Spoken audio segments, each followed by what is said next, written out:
जय माता दी। आइए सुनते हैं गुप्त नवरात्रि की 10वीं महाविद्या माँ कमला की यह कथा। गुप्त नवरात्रि की 10वीं महाशक्ति और महाविद्या देवी कमला यानी लक्ष्मी जी हैं। संपन्नता, खुशहाली, वैभव, सौभाग्य, धन, यश की प्रतीक देवी कमला 10वें स्थान पर हैं।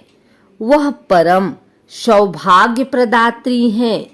जो जातक उनकी आराधना करता है वह उनका घर धन और धान्य से परिपूर्ण कर देती हैं। नवरात्रि की तरह गुप्त नवरात्रि का समापन भी श्री कमला की आराधना से होता है। कमल के पुष्प पर विराजमान देवी कमला का संबंध कमल से है। कमल पर पुष्प पर आसीन होने के कारण ही उनका नाम कमला पड़ा। देवी को कमल पुष्प प्रिय है। कमल कीचड़ और दलदल में खिलता है, यानी नकारात्मक परिवेश होने पर भी सकारात्मकता के पुष्प खिल सकते हैं। स्वच्छता और पवित्रता देवी भगवती को प्रिय है। उनका अलग से श्रीकूल है। उनको प्रकाश प्रिय है। अंधेरे से नफरत है। वह नारायणी है। भगवान विष्णु के साथ गमन करती हैं। वह प्रसन्न होती हैं, जो तिजोरी भर देती हैं, लेकिन यदि अप्रसन्न होती हैं तो अपनी बहन अलक्ष्मी के साथ वह रंक भी बना देती हैं। देवी की आराधना तीनों लोकों में दानव, दैत्य, देवता तथा मनुष्य सभी करते हैं। देवी आदिकाल से ही त्रिभुवन के समस्त प्राणियों द्वारा पूजित है।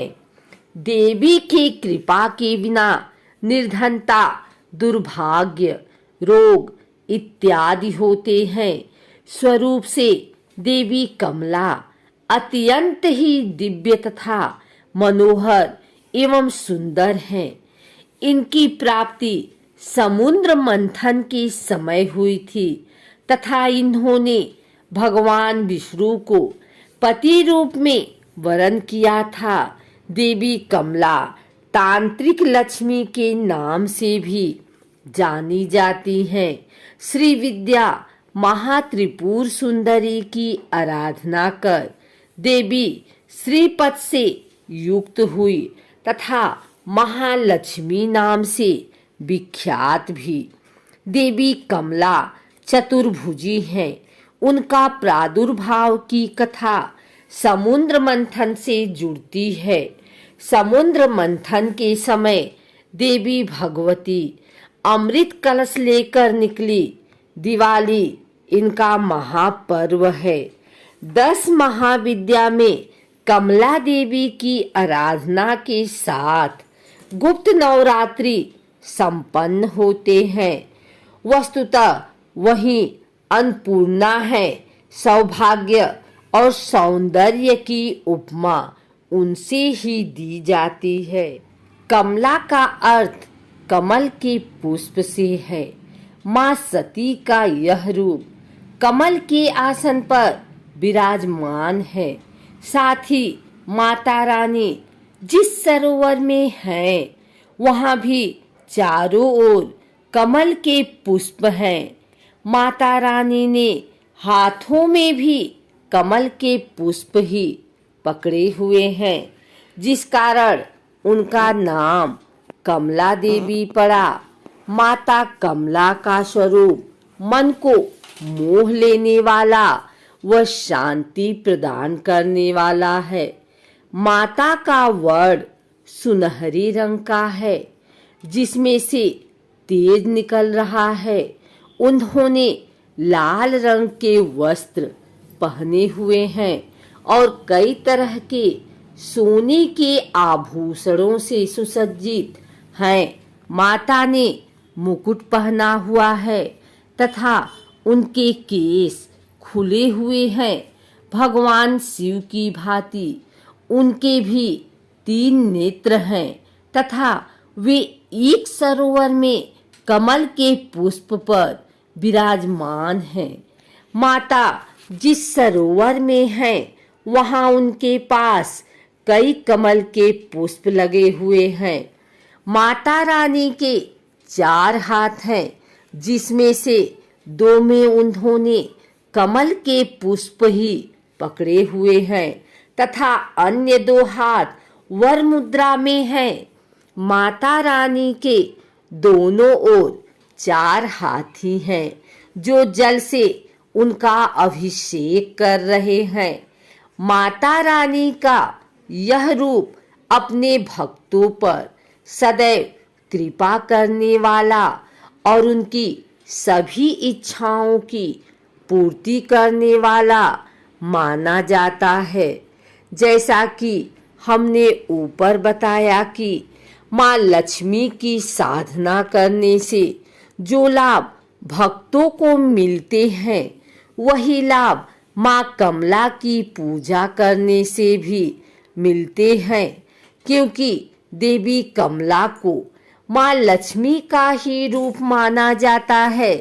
इसलिए जो भी भक्तगण माँ कमला के रूप की पूजा करते हैं उनकी व उनके परिवार की आर्थिक स्थिति पहले की तुलना में बेहतर होती है। उनके परिवार पर आया आर्थिक संकट दूर होता है तथा व्यापार में उन्नति देखने को मिलती है। व्यक्ति विशेष के सुख व वैभव में वृद्धि देखने को मिलती है तथा आर्थिक रूप से छाए संकट के सभी बादल छट जाते हैं।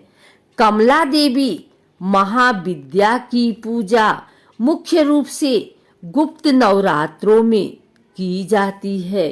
गुप्त नवरात्रों में माता रानी की 10 महाविद्याओं की ही पूजा की जाती है, जिसमें से अंतिम दिन महाविद्या कमला की पूजा करने का विधान है। माँ कमला को अपने गुणों के कारण सभी देवियों व महाविद्या में सर्वोच्च रूप माना जाता है।